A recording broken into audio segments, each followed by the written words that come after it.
नमस्कार दोस्तों, आइए आज की वीडियो में जानते हैं कि आयु की गणना कैसे करते हैं, यानी एज कैलकुलेट। छोटी कक्षाओं में हमने पढ़ा भी है इसके बारे में और हमारे गुरुजनों ने इसके बारे में बताया भी है। और आज इतना आसान है कि हम मोबाइल पर एक ऐप ढूंढते हैं एज कैलकुलेटर। उसमें जिस डेट से एज की गणना करनी होती है वो भरते हैं, अपना डेट ऑफ बर्थ भरते हैं और उसमें बाकायदे सब लिख के आ जाता है। लेकिन ये बहुत ही इंटरेस्टिंग होता है, कैसे आयु की गणना करें इसको जानना ज़रूरी है। तो आयु की गणना करने के लिए जिस तारीख को आपकी आयु पूछी जाती है कि इस तारीख को आपकी एज कितनी होगी, तो उस तारीख में से जन्म तिथि को घटाना होता है। आसानी के लिए मैंने आज की डेट ली है जो कि है 11 अक्टूबर 2025। तो आज आप अपनी एज कैलकुलेट करके देखिए कि आज की डेट में आपकी एज कितनी होती है या कितनी है। तो सबसे आसान तरीका है आयु की गणना के लिए कि आज की तारीख में से अपना जन्म तिथि घटाना है। इसकी सटीकता के लिए दिन को दिन से, महीने को महीने से और साल को साल से घटाना होता है। तो पहले हम यहाँ पर दिन, मंथ और ईयर, यहाँ per day, month and year लिख लेते हैं। तो ये आसान तरीका है, दिन, महीना, साल। तो सटीकता के लिए हम दिन को दिन से, महीने को महीने से और साल को साल से घटाते हैं। और यदि घटाना आसान नहीं होता है तो उसके लिए हम दूसरे मेथड पर जाएंगे। सबसे पहले अगर मेरी डेट ऑफ बर्थ 3 मार्च 1988 है और ये पूछा जा रहा है कि 11 अक्टूबर 2025 को मेरी आयु कितनी है, तो इसको जानना बहुत ज़रूरी है या इसकी गणना करना आपको आना चाहिए। तो सबसे पहले क्या लिखना है, जिस तारीख को आपकी एज पूछी जा रही है, यानी 11 अक्टूबर 2025 को मेरी एज कितनी है, ये आपको जानना है या बताना है। तो सबसे पहले वो तारीख लिखना है, आज की तारीख या जो भी तारीख, उसमें से अपना डेट ऑफ बर्थ घटाना होता है। आज की तारीख हमने लिखा है 11/10/2025, 11/10/2025 और इसमें से मैं अपना जो डेट ऑफ बर्थ है उसको मैं घटा रहा हूँ 3/3/1988। तो ये आसान है, ये पहले हमने आसान मेथड लिया है। 11 में से 3 गया, कितना हो गया, 8 दिन। 10 में से 3 गया, 7 और 2025 से 1988 घटाएंगे आप तो ये हो जाएगा 37। तो ये हो गया, देखिए 37 साल 7 महीने और 8 दिन, 37 वर्ष 7 महीने 8 दिन, ये 11 अक्टूबर 2025 को मेरी एज हो जाएगी। तो ये तो बहुत ही आसान था, इसको आप आसानी से निकाल सकते हैं।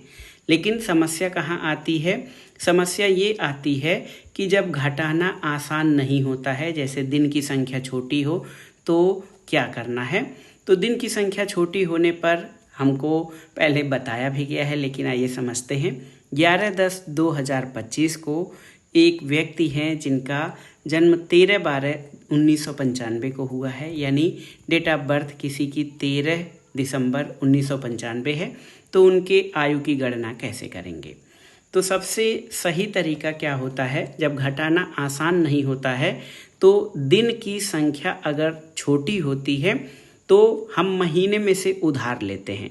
और ये उधार किस तरह से लेते हैं, देखिए, अगर 11 में से 13 को घटाना है तो 11 में से 13 नहीं घटेगा, तो इसके लिए हम यहाँ से मंथ से उधार लेते हैं।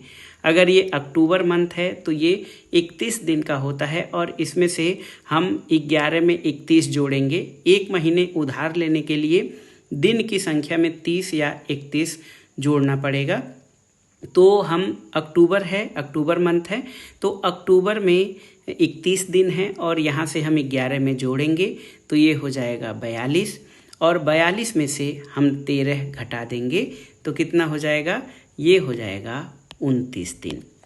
इसके अलावा हमने देखिए 10 में से 12 घटाना आसान नहीं है या 10 में से 12 नहीं घटा सकते, लेकिन आप जानते हैं कि यहाँ पर 10 नहीं है, अब केवल 9 बचा है। तो महीना जब घटाने में समस्या आती है तो जैसे हमने दिन घटाने में समस्या आने पर महीने से उधार लिया था, तो यहाँ पर हम 2025 में से एक उधार लेंगे। तो यहाँ पर पहले से 9 मंथ बचे थे, अब यहाँ पर 12 महीने होते हैं, तो 12 मैंने उधार लिया।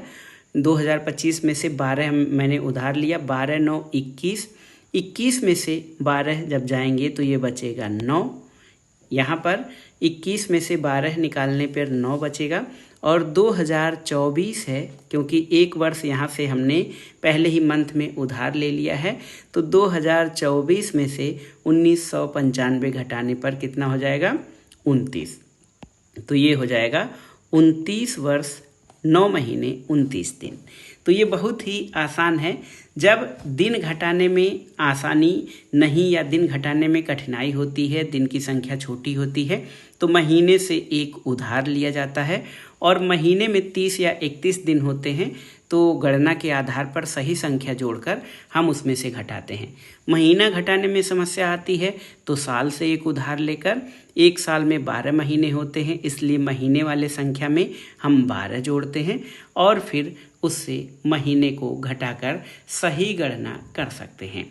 तो इस तरह से हमने बहुत ही आसानी से 2 तरह के डेट ऑफ बर्थ में हमने आयु की गणना करना सीखा। लेकिन और भी सटीक गणना करना चाहते हैं तो आप किसी भी ऑनलाइन एज कैलकुलेटर का प्रयोग कर सकते हैं, उससे आप एकदम सटीक जानकारी इसके बारे में प्राप्त कर सकते हैं। लेकिन ये जो गणना की विधि है काफ़ी इंटरेस्टिंग है और छोटे बच्चों को, दूसरी तीसरी चौथी कक्षा में पढ़ने वाले बच्चों को समझाने के लिए भी बेहद महत्वपूर्ण है।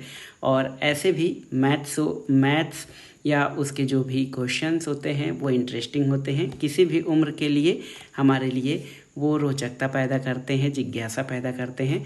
तो इस तरह से हम दोनों प्रकार के जो एज हैं उनसे अपने एज की गणना कर सकते हैं।